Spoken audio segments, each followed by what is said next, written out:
Bonjour, bienvenue à votre émission La Victoire de l'amour. J'espère que vous allez bien en ce beau dimanche. Aujourd'hui, il y a quelques mois, j'avais rencontré quelqu'un à Paris qui s'appelle Denis Marquette. Écoutez bien l'entrevue. Il a écrit un livre qui s'intitule « Oser désirer tout ». Et vous vous souvenez, je vous parle souvent de cette belle parole de Jésus qui nous dit « Tout ce que vous demanderez à mon Père en mon nom, croyez que vous l'avez reçu et cela vous sera donné. » Écoutez bien l'entrevue que j'ai faite avec M. Denis Marquette. En chanson, Miguel qui nous chante cette très, très belle chanson « Vivre et donner », l'homélie avec l'abbé Donald Thompson et la chronique hebdomadaire avec le bon père Michel Marie de Paris. Bienvenue à votre émission La Victoire de l'amour. Si tu m'as donné ta vie, je te donne la mienne. Dans le froid de la nuit, mon cœur t'appartient. Et quand la tristesse arrive, je sais tu es là, toujours près de moi. Monsieur Marquette, merci d'être là. Vous êtes écrivain, philosophe, thérapeute. Et tout d'abord, je vais vous poser la question. Que voulez-vous dire par le titre « Oser désirer tout » ? Parce que c'est intriguant quand même. Il y a beaucoup de voix de sagesse qui nous proposent de limiter nos désirs. Personnellement, je crois que la voix du Christ nous demande au contraire de désirer. Il nous dit bien « chercher », mais chercher d'abord le règne de Dieu. C'est-à-dire que c'est d'abord l'infini que nous devons chercher, et dans cet infini, nous trouverons tout ce que nous pouvons désirer. Et du même coup, il ne faut pas limiter ses désirs, mais il faut plutôt être dans l'intensité du désir, mais bien orienter son désir. D'ailleurs, le mot amartia en grec, qu'on traduit par péché, signifie une erreur de visée. Ça, je ne savais pas ça. Et d'ailleurs, un des 3 mots hébreux qu'on traduit par péché, atat, signifie également erreur de visée. Ce qui signifie que, en fait, le problème n'est pas que nous désirions, le problème c'est que nous visions mal en désirant. Il s'agit de désirer au maximum et de prendre conscience que notre désir est désir d'infini. Et à partir de là, notre désir vise bien, on retourne notre désir vers l'intérieur, vers notre source intérieure, celui que Jésus appelle son Père, et à ce moment-là, notre désir vise bien. Qu'est-ce qui fait, selon vous, que l'être humain est toujours déçu, finalement? Justement, nous désirons l'infini, et donc nous désirons à l'infini. Et quand notre désir vise des objets finis, eh bien, il ne peut en résulter qu'une accumulation indéfinie, et qui nous déçoit à chaque fois. Et chaque fois qu'un objet nous déçoit, quand je parle d'un objet, ça peut être aussi une relation dans laquelle nous avons projeté un attachement, dans laquelle nous avons cru pouvoir trouver un comblement. Eh bien, nous sommes déçus à chaque fois parce que c'est l'infini que nous désirons véritablement. Donc il s'agit plutôt de se retourner, d'opérer cette métanoïa dont parle le Christ et dont parle Jean-Baptiste aussi avant lui, ce retournement vers l'intérieur, ce retournement de conscience en direction de notre source intérieure, du règne de Dieu qui est à l'intérieur de nous. Et ensuite, on peut aller, depuis cette source d'infini, on peut aller vers le monde. Quand vous regardez, parce que vous avez la chance de bien regarder la société, cette société de consommation extrême présentement, est-ce que ça vous fait peur de voir que l'être humain, en tout cas, moi je connais beaucoup de gens autour de moi, sont de plus en plus malheureux? Ah ben c'est certain, mais c'est une conséquence. La société de consommation essaye de fabriquer un être humain, un type d'être humain qui est le consommateur. Et le consommateur, c'est un être humain en qui la pulsion ne doit rencontrer aucune limite. Un bon consommateur, c'est quelqu'un qui est compulsif, qui achète et qui cède à la tentation, comme le disent beaucoup de publicités, céder à la tentation d'une voiture, d'une barre de chocolat, etc. etc. Et ça, évidemment, on ne peut pas trouver le bonheur dans une attitude compulsive qui place l'infini de notre désir dans des objets finis, des objets accumulés, consommés. Outre la catastrophe écologique que ça engendre nécessairement, ça rend l'homme malheureux. Et comment on fait pour, parce que c'est beau de dire ça, mais comment on fait pour accéder à un état de grâce, pour être capable de se libérer justement parce qu'on est bombardé de publicité jour et nuit. Alors comment on fait pour se libérer de ça? Moi, j'aime beaucoup la phrase du Christ qui me semble être une clé profonde. À l'être humain, cela est impossible, mais tout est possible à Dieu. C'est-à-dire que nous sommes dans une civilisation qui, outre une société de consommation, est aussi une société qui promeut la subjectivité, c'est-à-dire un type humain qui doit être à l'origine de sa vie. Le sujet, subjectum en latin, ça veut dire poser en place de fondement, poser sous. Le sujet, c'est l'être humain dont le moi veut être à l'origine de tout. Et Du même coup, même notre quête spirituelle, nous devons en être à l'origine. Beaucoup de mouvements aujourd'hui, de développement personnel, de spiritualité, sont hantés par cette question du sujet. Je dois être à l'origine de tout, je dois être à l'origine de ma vie.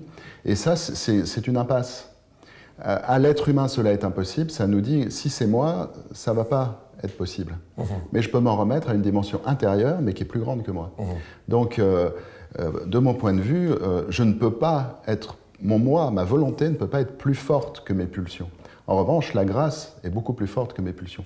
Si je m'en remets à la grâce, si je suis lucide sur le fait que mes pulsions ne peuvent pas m'apporter le bonheur, il n'empêche que de temps en temps, elles vont être là, elles vont peut-être être plus fortes que moi, mais progressivement, je m'ouvre à une dimension qui transforme mon être. Et je pense qu'aujourd'hui, on n'a plus tellement le choix. La dimension pulsionnelle a tellement été développée qu'il est nécessaire vraiment de s'en remettre à quelque chose d'intérieur qui est plus grand que nous. Et à ce moment-là, la vie devient simple. Croyez-vous qu'il est possible, en 2018-2019, que l'être humain soit vraiment heureux? Croyez-vous que c'est possible? Mais je ne sais pas si c'est la question la plus importante, en fait. Parce qu'aujourd'hui, la question du bonheur prend énormément de place. Beaucoup, oui. Et la question du bonheur, déjà, elle est souvent mal posée. C'est-à-dire que pour demander à quelqu'un s'il est heureux, on lui demande souvent « est-ce que ça va comme tu veux ?» Et c'est ça notre définition du bonheur. C'est que notre vie va selon notre volonté. Moi, je pense que le véritable bonheur, c'est plutôt que notre vie va selon notre vérité intérieure, qui on est vraiment. Qui on est vraiment, c'est l'image et la ressemblance de Dieu. À partir du moment où ma vie exprime cette dimension-là, oui, alors je peux peut-être toucher une forme de bonheur qui ne sera jamais exempt de souffrance, et c'est aussi un des gros problèmes de notre définition du bonheur. On voudrait un état sans souffrance. Mais la condition humaine n'est pas sans souffrance, et je crois que le bonheur est plutôt à chercher dans l'acceptation de notre condition, l'acceptation pleine et entière. Or, on vit aujourd'hui dans une situation où on nous incite plutôt à refuser de toutes les manières possibles notre condition humaine. Il y a même des mouvements un petit peu d'avant-garde, comme le transhumanisme, qui nous disent que par les moyens de la technologie, on va pouvoir vaincre la mort. Ah oui, etc. Donc là, on voit bien qu'on nous incite à refuser notre condition. Donc si on entend par bonheur un état où je renonce dans une large mesure à ma volonté personnelle pour m'ouvrir à ma vérité intérieure et où j'accepte la part de souffrance inhérente à la vie, alors oui, le bonheur est accessible, mais c'est souvent une définition inverse qu'on donne du bonheur. Qu'est-ce qui vous touche le plus chez le personnage du Christ?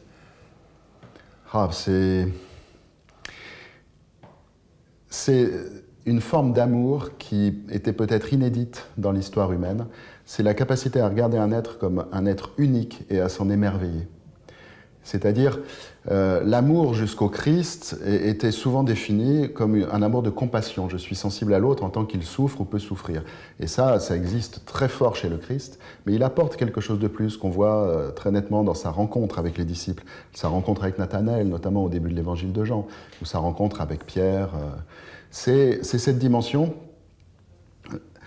de se sentir vu dans son être vrai, c'est-à-dire comme un être absolument unique, absolument irremplaçable, et de se sentir aimé comme l'image de Dieu qu'on est en réalité. Je pense que le regard du Christ, c'était ça qu'il offrait.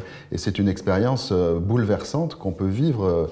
Le Christ n'est pas là extérieurement, donné corporellement, mais il est à l'intérieur de nous et on peut se sentir aimé de cette manière-là. Vous dites dans votre livre, à un moment donné, « Je bénis les épreuves de ma vie ». Comment on peut en arriver là? A posteriori, hein. Ouais, je ne les ai pas bénis sur le moment. Mais a posteriori, oui, bien sûr, je me rends compte que j'ai eu besoin d'épreuves pour m'ouvrir à une dimension plus profonde, ça c'est certain. C'est-à-dire que avant certaines épreuves, je croyais pouvoir m'en remettre à mon moi. Et les épreuves sont venues dans ma vie pour m'inciter à voir que mon moi était impuissant. Et c'est ça qu'on appelle une épreuve, c'est que j'ai l'impression que quelque chose est au-dessus de mes forces. La véritable épreuve, c'est ça. Mais c'est pour me permettre de m'ouvrir à des forces plus profondes, qui ne sont pas celles du moi, qui sont celles d'une dimension intérieure, qu'on peut appeler divine, ou comme on veut, parce que cette expérience est universelle. Et ces forces intérieures, eh bien, elles se donnent uniquement à partir du moment où le moi se retire, dans une certaine mesure. C'est à ça que sert l'épreuve. Mais maintenant, la grande question qui intéresse tout le monde, je crois, c'est est-ce qu'on peut se passer de l'épreuve pour vivre ce retrait du moi? Et c'est un petit peu ce que je propose dans ce livre. C'est comment retirer le moi sans avoir besoin de l'épreuve, comment s'ouvrir à cet amour intérieur qui est notre source de vie, comme peut-être Jean l'a fait, Jean l'évangéliste, le disciple qui recevait pleinement l'amour du Christ. Ouais. Pour vous, c'est quoi la plus belle façon de prier? C'est devenir prière, c'est-à-dire, au début, on peut poser l'intention que l'amour divin se donne à travers nous, parce qu'on prend conscience que du moi ne peut pas sortir l'amour infini dont les autres ont besoin. Donc on laisse le moi se retirer et on demande à l'amour divin de nous traverser et de se donner à travers nous. Et pendant un moment, on pose cette intention. Mais on peut devenir cette intention, c'est-à-dire que, où qu'on aille, on n'est plus que l'intention que l'amour divin rayonne à travers soi. C'est beau, ça. Vous dites aussi que dans votre livre, j'ai trouvé ça très beau, que Dieu est tellement proche de l'humain que c'est pour ça qu'on ne le perçoit pas. Eh oui. Dieu, on le rencontre dans le « je suis ». Mais oui, le fameux « je suis ». Le fameux « je suis celui que je suis ». Cette phrase, c'est la manière dont Moïse entend qui est Dieu quand il lui pose la question « Qui es-tu » ? Je suis qui je suis.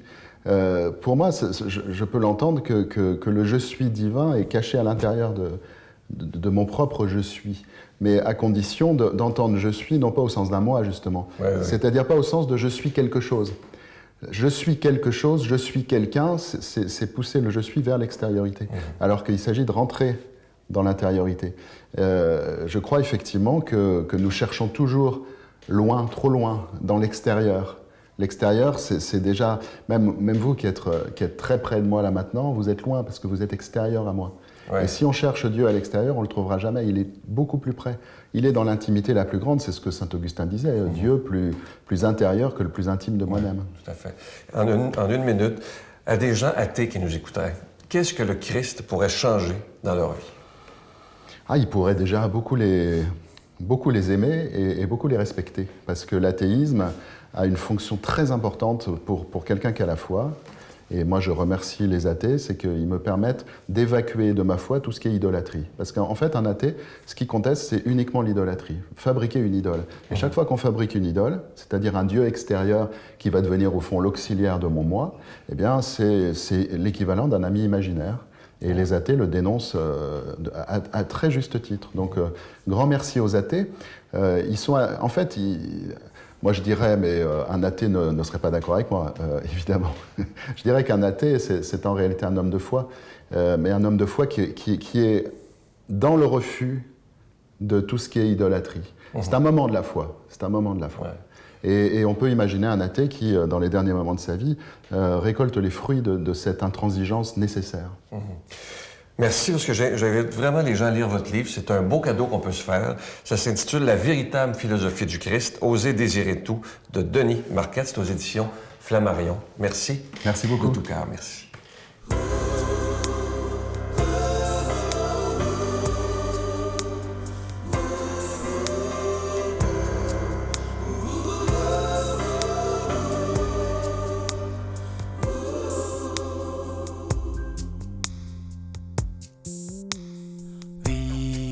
Et donner pour le bonheur de donner, voir s'éclairer les yeux qu'on a aimés, vivre et donner tout ce que tu as, ça peut t'apporter ce que tu n'as pas.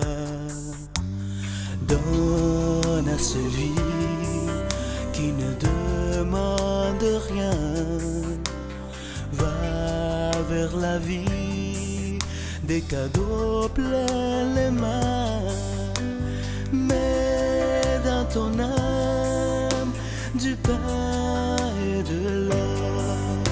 C'est là qu'est la flamme, c'est là qu'est le trésor. Sa richesse et sa gloire, on a gagné quand on donne un espoir. Rien, quelques gestes, un peu de ton temps, aider les autres en parlant, en priant.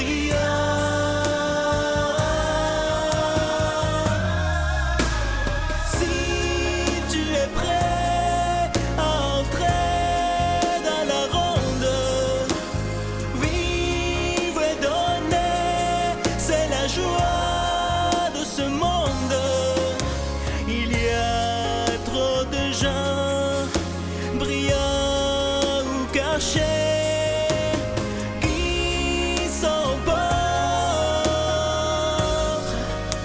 d'avoir tout gardé, tout gardé.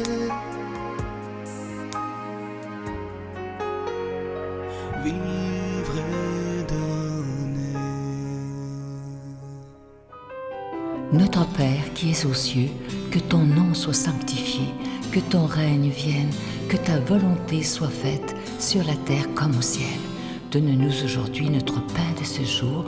Pardonne-nous nos offenses comme nous pardonnons à ceux qui nous ont offensés.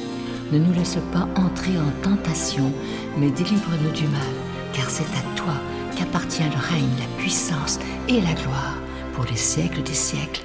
Amen.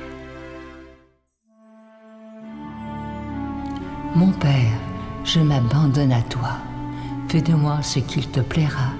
Quoi que tu fasses de moi, je te remercie. Je suis prête à tout, j'accepte tout, pourvu que ta volonté se fasse en moi, en toutes les créatures. Je ne désire rien d'autre, mon Dieu. Je remets mon âme entre tes mains. Je te la donne, mon Dieu, avec tout l'amour de mon cœur, parce que je t'aime. Et que ce m'est un besoin d'amour, de me donner, de me remettre entre tes mains, sans mesure, avec une infinie confiance, car tu es mon Père. Je prends quelques instants pour vous parler de ce magnifique cadeau du mois pour le mois d'août. Il s'agit du pendentif de Jésus ressuscité. Il est plaqué nickel argenté, orné d'un petit zircon et il est déjà béni. Je vous rappelle que si on vous demande des dons, c'est simple, c'est qu'on doit payer pour être à la télévision, que ce soit pour la production et la diffusion. Et ce qui est beau, c'est que depuis plus de 24 ans, des milliers de personnes ont décidé de se donner la main, de dire « Nous allons tout faire pour être capables de proclamer la parole de Jésus à travers la télévision, à travers Internet et à travers tous les moyens modernes. » Alors, je vous donne l'adresse en vous rappelant que vous recevrez ce pendentif avec un don de 25 $ et si vous en voulez deux, parce que ça se donne bien en cadeau, avec un don de 40 $, je vous donne l'adresse. La Victoire de l'Amour, case postale 120, succursale Boucherville à Boucherville, le J4B 5E6, je vous la redonne. La Victoire de l'Amour, case postale 120, succursale Boucherville à Boucherville, le J4B 5E6. Également par téléphone, par carte de crédit. Pour la période estivale, c'est du lundi au jeudi de 8h à 17h dans le 514-523-4433, 523-4433 ou sans frais le 1-888-811-9291, 1-888-811-9291 et aussi sur notre site Internet qui est une façon très rapide, efficace et très sécuritaire de faire votre don. C'est le www.lavictoiredelamour.org.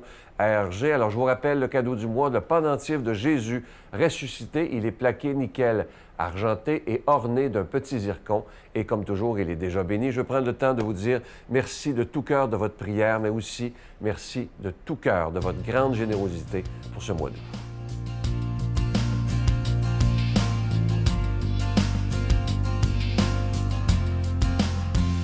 Voilà une très belle question à laquelle il est difficile de répondre en 2 minutes, mais je vais essayer de relever le défi.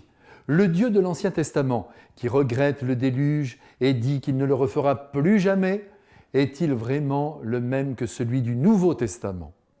Oui, c'est le même, disons-le sans attendre, mais il y a un « mais ». Quand nous étions enfants, ce n'est pas si loin que cela, nos parents nous corrigeaient parfois et même souvent, vous vous souvenez? Et nous avons tous reçu quelques fessées ou quelques coups de ceinture qui, bien mérités quand on avait dépassé les bornes, nous ont indiqué le juste chemin à prendre.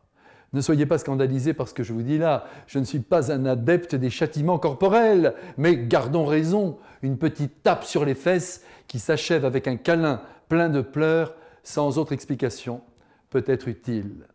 Précisons tout de suite quand l'enfant est petit. Eh bien, Dieu notre Père, quand il formait le peuple d'Israël, a agi de cette manière-là. Durant l'enfance de son peuple, il a donné une loi assortie de beaucoup d'interdits, sans trop d'explications.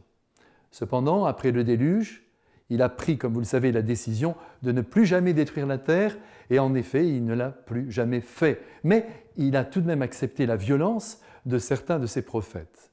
Élie en tête, qui a égorgé de ses mains 600 hommes vendus aux idoles. Je me souviens un jour avoir pris l'avion pour Jérusalem et m'être retrouvé assis à côté d'une jolie Israélienne qui m'expliqua qu'un jour, sa fille avait été violentée par un homme. Décidée à la venger, elle s'était rendue en habit militaire, parce qu'elle avait fait son service militaire, dans une boîte de nuit où cet homme se trouvait. Et là, elle l'avait frappé. Et elle a terminé son histoire en me disant « Ce jour-là, Dieu m'a béni ». Et ce jour-là, moi, j'ai compris que les écrivains sacrés ont pu, en relisant leur histoire sainte, attribuer à Dieu des violences dont ils étaient en fait les seuls responsables. Avec le Christ, il n'y a plus d'ambiguïté. Il n'y a que la violence de l'amour qui a droit de citer dans les évangiles. Vous ne trouverez pas un seul appel à la dureté de cœur, à la vengeance, à la violence. Nous sommes au sommet de la révélation. Le peuple de Dieu n'a plus 4 ans, mais 30 ans. Et Dieu, par son Fils, parle alors au cœur des hommes. Il les raisonne, il leur manifeste amour, compréhension et bien sûr indulgence.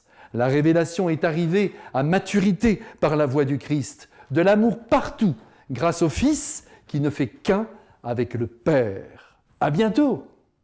Mon Dieu, donnez-moi la sérénité d'accepter les choses que je ne peux changer, le courage de changer les choses que je peux et la sagesse d'en connaître la différence. Amen.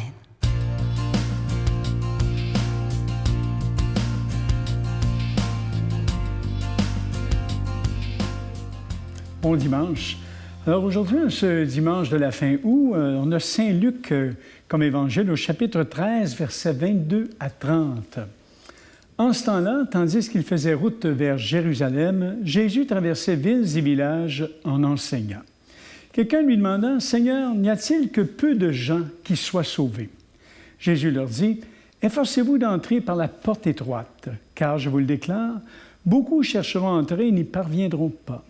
Lorsque le maître de maison se sera levé pour fermer la porte, si vous, du dehors, vous vous mettez à frapper à la porte en disant, « Seigneur, ouvre-nous », il vous répondra, « Je ne sais pas d'où vous êtes. » Alors vous vous mettrez à dire, « Nous avons mangé et bu en ta présence et tu as enseigné sur nos places. » Il vous répondra, « Je ne sais pas d'où vous êtes.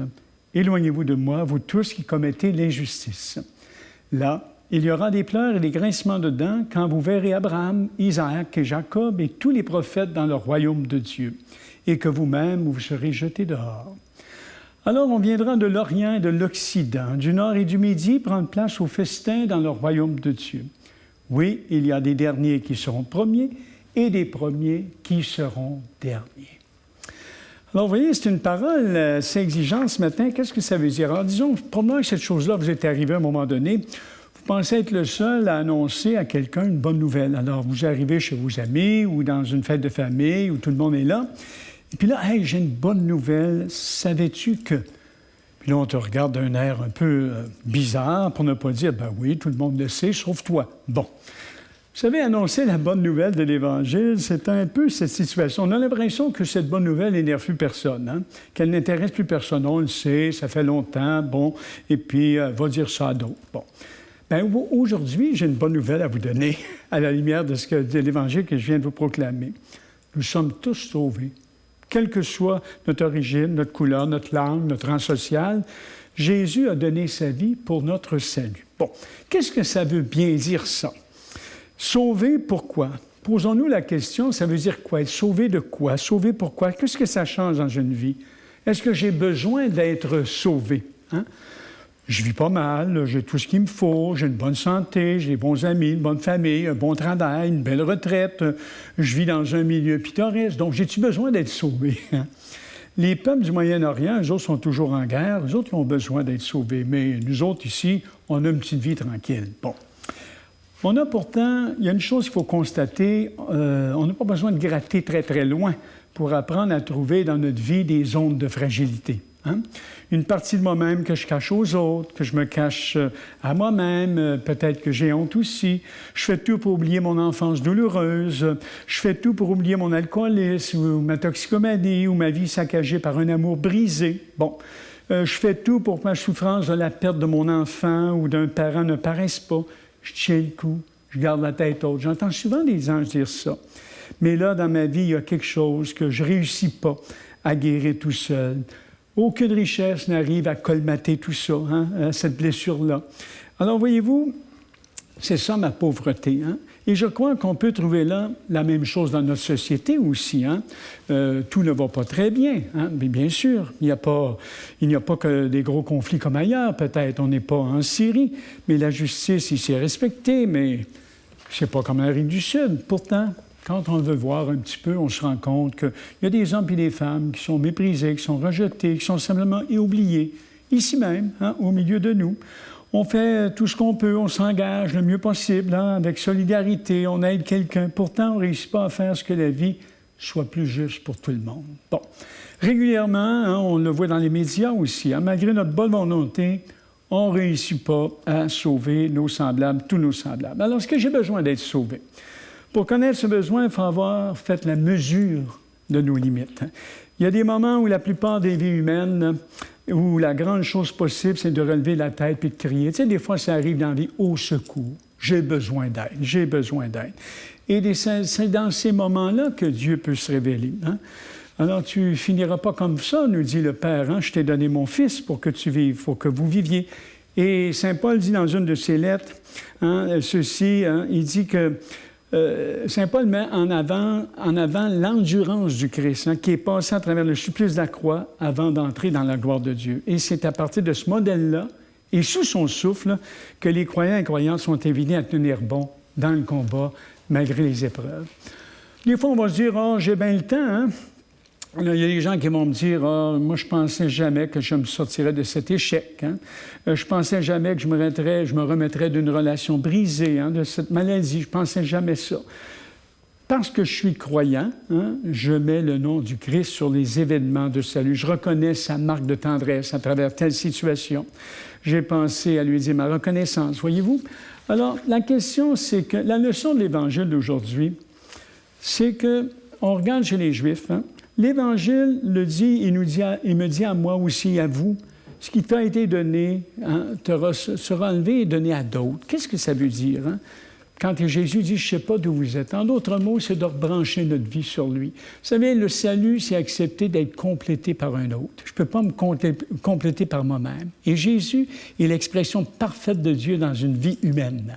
On a là tout le système de valeurs de Dieu que Jésus appelait Père, hein, parce que le Père a ressuscité cet homme-là, le Père et le Fils sont un. Alors, le salut, c'est pour ça qu'on dit, c'est Jésus qui est le seul sauveur, c'est lui, dans le fond, qui peut nous compléter, hein, nous glorifier, hein, nous envahir de toute la densité de son être. Alors, aujourd'hui, sachons que nous sommes sauvés, et je demande de vous bénir, hein, qu'il vous donne sa pleine tendresse, le Père, le Fils et le Saint-Esprit, et je vous souhaite une très belle journée et du bon temps dans la vie. Nous sommes sauvés. Je vous salue Marie, pleine de grâce. Le Seigneur est avec vous. Vous êtes bénie entre toutes les femmes, et Jésus, le fruit de vos entrailles, est béni. Sainte Marie, Mère de Dieu, priez pour nous pauvres pécheurs, maintenant et à l'heure de notre mort.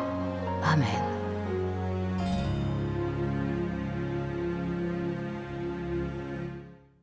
La victoire de l'amour remercie Plancher 440 et ses partenaires Beaulieu Canada, la référence en couvre-plancher, et Impex, pour des projets mur à mur.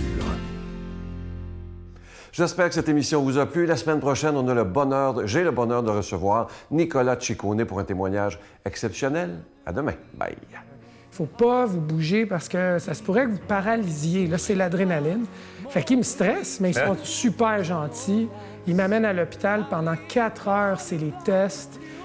Puis finalement, le médecin vient me voir et il dit « Monsieur Ciccone, vous êtes vraiment miraculé. » Je me sens seul, veille sur moi. Oh, toi mon Père, oh, toi mon Père, veille sur moi. Oh, toi mon